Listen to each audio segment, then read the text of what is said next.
In the name of the Father, and of the Son, and of the Holy Spirit, Christ is risen. Truly he is risen.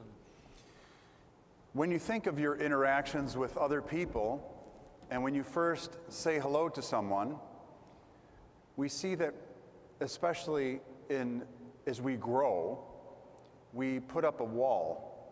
We put up a wall that says, I will give you only that information which I feel that you deserve. And sometimes when we ask someone, how are you doing? They say, I'm doing fine. And I hear that between people speaking with each other, but many times when they come to talk to me, I say, how are you doing? And they say, I'm not doing well at all. And they have told someone else that they were doing just fine. We learn to not really tell the truth about our situations. But when it comes to the church, when it comes to talking to God, we are called, as Christ says, to worship him in spirit and in truth. We see in the gospel reading today that the woman who comes to Christ in the well becomes Saint Photini, one of the myrrh-bearing women. She's a woman who follows Christ and drops everything and just becomes a follower of him.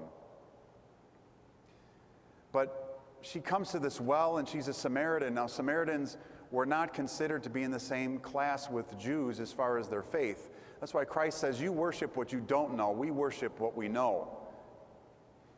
But he's talking to her, seeing beyond the now, seeing beyond her current situation, seeing beyond where she even saw herself.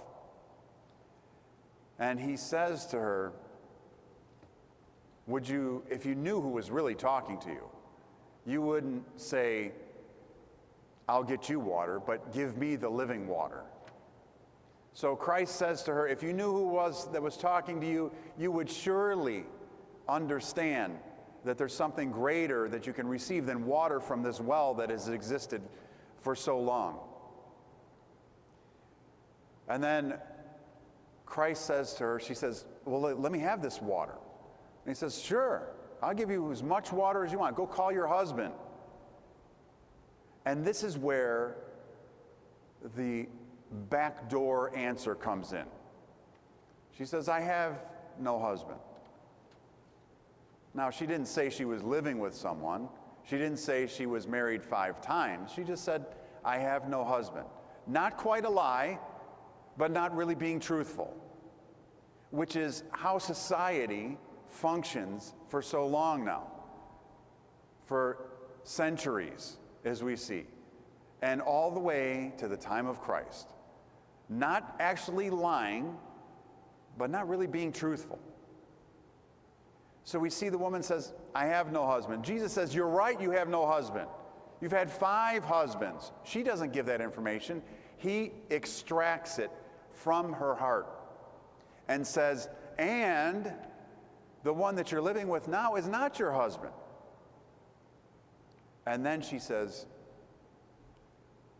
I think I figured out now that you're a prophet, that you know things. And then she starts talking about the Messiah. And he says, I am he. I am the Messiah. How many times, think about it in your minds, how many times does Christ say to others, I'm the Messiah? He goes before Pilate. He says nothing. He doesn't say, I'm the Messiah. He says, when he's before the governor, they said, tell me if you are the Messiah, the Son of God. And he says, you said so. He doesn't say, I am the Messiah. He says it to this woman. He says, I who speak to you am he. And he tells his disciples, don't go to the house of the Samaritans. Stay with the lost sheep of the house of Israel. But he stays there for a few days and converts masses of people. But what I wanted you to remember today in this gospel reading is Christ says, we worship God in spirit and in truth. You can't, it's not like you can have one without the other. The spirit is how we feel our offering to God. And the truth is, are we really being honest with God? Are we telling him what we feel, how we feel, or are we trying to trick him into thinking we're something else? The shell game of moving it around and saying, aha, this is what I want you to perceive. God is not fooled by any games. He's not fooled by our own deception of ourselves. It doesn't trick him. He sees right through it. And he asks us to worship him in spirit and in truth. Now, in St. Fortini's defense, who really, coming to a well to draw water, and you see this Jewish man talking to you who shouldn't be talking to you in the first place, and asks you to go bring your husband, is she really going to say, you know what, I'm living with some guy right now and I've had 5 husbands, it's been a rocky life, and you know, all that. She wouldn't say that. But Christ redirects her and says, now that you are talking to the church, now that you are talking to Christ, cast aside the way you talk with everyone else. The smoke and mirrors that we give to other people, the deception, the I'm fine when you're really not. And talk to Christ openly and honestly. Even in the midst of our brokenness, even in the midst of our sinfulness, we have to be open and honest with him. Because who are we really fooling? We can't even fool ourselves. And we think we're going to fool God. Be honest with him. Be honest with him where you're at right now today. As you pray, as you talk to God and say, you know what? I have this going on and it's a problem. Help me to confront it head on with your help. What does Christ do for St. Fortini? At that point, she's just a simple Samaritan woman. But he takes her and he remolds her from a confused woman who had multiple husbands and was, who knows what else was going on. He takes her and remolds her and says, this I see in you. And what is the this? Is that you can worship me in spirit and in truth. And we all can worship Christ in spirit and truth. But it takes being honest with him. But before we're even honest with God, we have to be honest with ourselves. We have to understand where we really are. Who are we? When we look in the mirror, we, do a bunch of different things to look our best, whether it's wear nice clothing, makeup, fix our hair, whatever the case is, to put on an image of goodness or cleanliness or beauty, when the real beauty is on the inside. And when God speaks to us, he says, show me your inner beauty. Show me the truthfulness and the spirit of love that you have for me, and make it honest.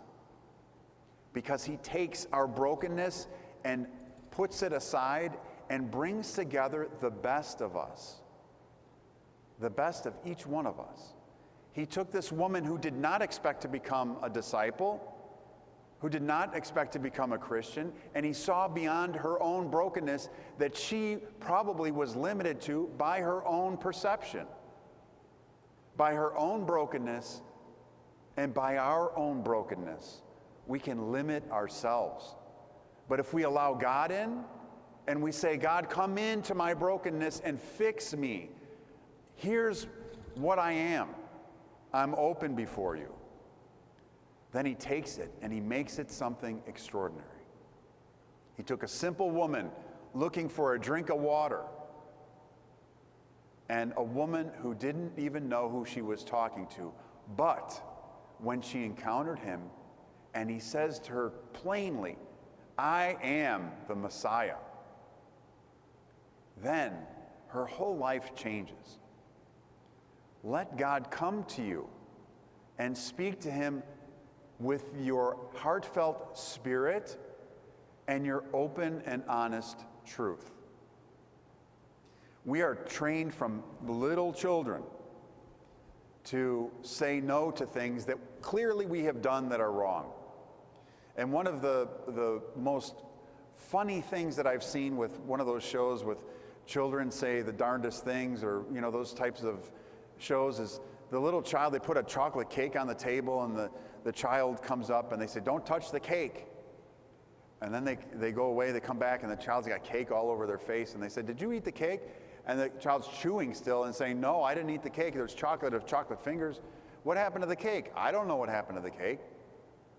We cannot have that attitude with God.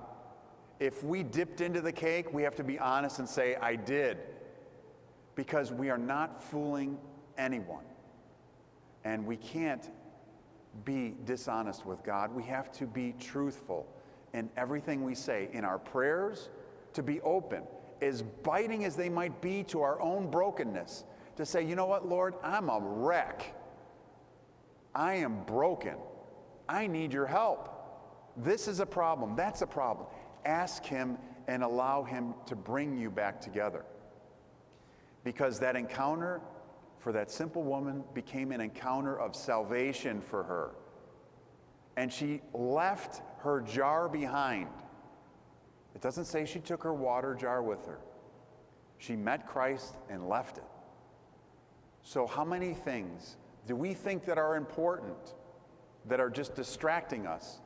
How many of those things can we just leave behind and really cling on to Christ himself?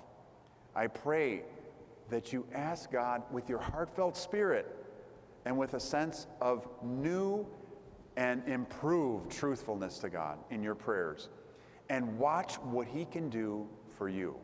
Amen.